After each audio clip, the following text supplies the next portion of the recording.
30.1 over 9 maiden 49 run এবং 10 wicket. এমন bowling card দেখে আপনি হয়তো ভাবতেই পারেন এক ম্যাচে এমন বোলিং নতুন কি। আপনি যদি এমন কিছু ভেবে থাকেন তাহলে খানিকটা বোকামি করেছেন। এটা আদতে রঞ্জি ট্রফিতে আনশুল কাম্বোজের এক ইনিংসের বোলিং ফিগার, অর্থাৎ এক ইনিংসে প্রতিপক্ষের সব ব্যাটারকে একাই আউট করেছেন হরিয়ানার এই পেসার। আনশুলের এই রেকর্ড নিয়ে বিস্তারিত থাকছে প্রতিবেদন বাকি অংশে। আর কেটিভি ক্রিকেট চ্যানেল থেকে আপনাদের সাথে আছি আমি মেহেদি হাসান।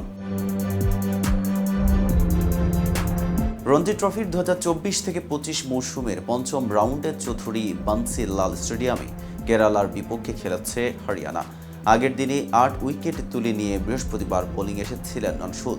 রেকর্ড করতে আরও 2 উইকেট নিতে হতো ডানহাতি পেসারের। শেষ ব্যাটার হিসেবে শন রাজারকে উইকেটের পেছনে ক্যাচ বানিয়ে প্রতিপক্ষের 10 ব্যাটারকেই আউট করার কীর্তি করেন তিনি। হরিয়ানার বোলার হিসেবে এটাই কেরিয়ার সেরা বোলিং ফিগার। এর আগে 2004-5 মৌসুমে বিদর্ভের বিপক্ষে 24 রানে 8 উইকেট নিয়েছিলেন যোগিন্দার শর্মা। সেই সঙ্গে রঞ্জিত তৃতীয় বোলার হিসেবে ইনিংসের প্রতিপক্ষের সব ব্যাটারের উইকেট নেয়ার কীর্তি করেছেন আনশুল। 1956-57 মৌসুমে বাংলার প্রমাংশু চ্যাটার্জি ও 1985-86 মৌসুমে রাজস্থানের প্রদীপ সান্দেরাম ইনিংসে প্রতিপক্ষের 10 উইকেট নিয়েছিলেন। সব মিলিয়ে ভারতের ষষ্ঠ বোলার হিসেবে এমন রেকর্ড করেছেন আনশুল। লেগ স্পিনার শুভাশিস গুপ্ত, অনিল কুম্বলে এবং উড়িষ্যার পেসার দেবাশিস মোহন্তির এমন কীর্তি আছে। ভারতের একমাত্র বোলার হিসেবে আন্তর্জাতিক টেস্টে ইনিংসে 10 উইকেট নিয়েছিলেন কুম্বলে। 1999 সালে পাকিস্তানের বিপক্ষে দিল্লি টেস্টে নিয়েছিলেন এই উইকেটগুলো। আন্তর্জাতিক ক্রিকেটেও ইনিংসে 10 উইকেট নেওয়া 3 বোলারের একজন ভারতের এই লেগ স্পিনার। বাকি দুজন ইংল্যান্ডের জিম লেকার ও নিউজিল্যান্ডের এজাজ প্যাটেল। বক্সিংয়ের জন্য সুপরিচিত হরিয়ানার কর্নাল থেকে উঠে এসেছেন আনশুল। শৈশবে খোলা মাঠে ক্রিকেট খেলেছেন তিনি। 14 বছরের আগ পর্যন্ত ক্রিকেটকে সেভাবে গুরুত্বের সঙ্গেই নেননি ডানহাতি পেসার। তবে যখন ক্রিকেটে মনোযোগ দেন তখন শুধু রাজ্য দলই নয়, আইপিএলও জায়গা করে নিয়েছেন।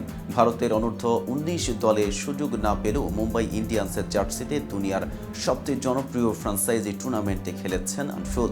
ইনিংসে 10 উইকেট নেওয়া ছাড়াও বল হাতে সময়টা বেশ ভালোই যাচ্ছে। 23 বছর বয়সী পেসারের বিজয় হাজারে ট্রফিতে নিজেদের প্রথম শিরোপা জয়ে 3.58 ইকোনমি রেটে 17 উইকেট নিয়েছিলেন। টুর্নামেন্টের তৃতীয় সর্বোচ্চ উইকেট শিকারী আনশুল সেমিফাইনালে তামিলনাড়ুর বিপক্ষে 30 রানে 4 উইকেটের শিকার করেছিলেন। মৌসুমের শুরুতে দুলীপ ট্রফিতে ভারত সি এবং ভারত বি এর ম্যাচে 69 রান 8 উইকেট নিয়েছিলেন, যেখানে সরফরাজ খান, রিঙ্কু সিং ও নারায়ণ জগাদ্দেশানকে আউট করেছেন। সর্বশেষ মাসে ইমার্জিং এশিয়া কাপে ভারতের স্কোয়াডও ছিলেন। পাকিস্তান শাহিনসের বিপক্ষে 33 রানে 3 উইকেট নিয়ে পুরো ম্যাচ ঘুরে দিয়েছিলেন আনশুল। এদিকে আনক্যাপার হিসেবে মুম্বাইয়ের রিটেইন করার গুঞ্জন উঠলেও শেষ পর্যন্ত তা হয়নি। তো ভিউয়ার্স, ভিডিওটি সম্পর্কে আপনাদের কোনো মতামত থাকলে জানতে পারেন কমেন্ট বক্সে। সাথে নিয়মিত ক্রিকেট আপডেট পেতে কেটিভি ক্রিকেটের সাথেই থাকুন।